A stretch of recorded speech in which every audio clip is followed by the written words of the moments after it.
Hello students, चलिए question पढ़ते हैं फिर सॉल्व करने की कोशिश करते हैं। देखिए क्वेश्चन क्या कह रहा है कि in a head on collision between two particles is it necessary that the particles will acquire a common velocity at least for one instant in oblique collision. अब जो क्या कह रहा है कि हेड ऑन कोलिजन का कोई थ्योरेटिकल क्वेश्चन है। हेड ऑन कोलिजन का मतलब क्या होता है? हेड ऑन कोलिजन का मतलब वन डायमेंशनल कोलिजन।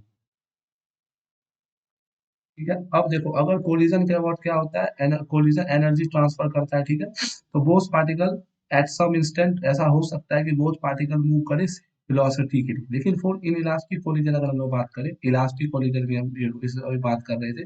बेसिकली दो हो सकते हैं, एक इलास्टिक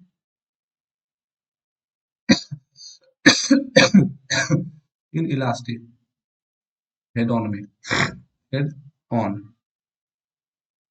इसमें क्या होता है, इलास्टिक कोलिजन में क्या होता है कि एनर्जी ट्रांसफर होता है और कंजर्व भी होता है। इसमें पॉसिबल हो सकता है कि मूव करे, मूव विथ सेम वेलोसिटी। अब इसमें देखो इन इलास्टिक में क्या होता है कि मटेरियल जो होता है उनके पास प्रॉपर्टी होता है energy transfer by pushing by each other. ठीक है, तो बेसिकली होता है कि इंक्रीज और डिक्रीज कर देता है वो।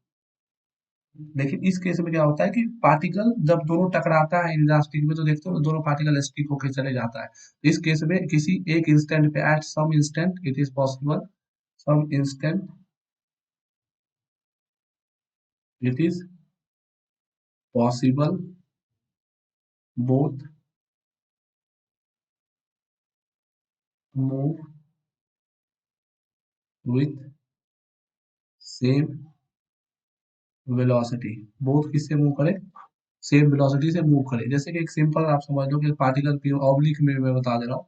पार्टिकल पी टू अब ये आया, ऐसे आया टकराया और ऐसे यहाँ पे टकराया P one P two, P one P two. ऐसा हो सकता है कि दोनों कॉम्बिनेशन सेम कुछ कॉमन वेलोसिटी से मूव करे। तो हाँ, ये ऑब्लिक रिलेशन पॉसिबल इलास्टिक में कि वो सेम वेलोसिटी कॉमन वेलोसिटी से किसी इंस्टेंट पे जा सकती है। Okay, thank you.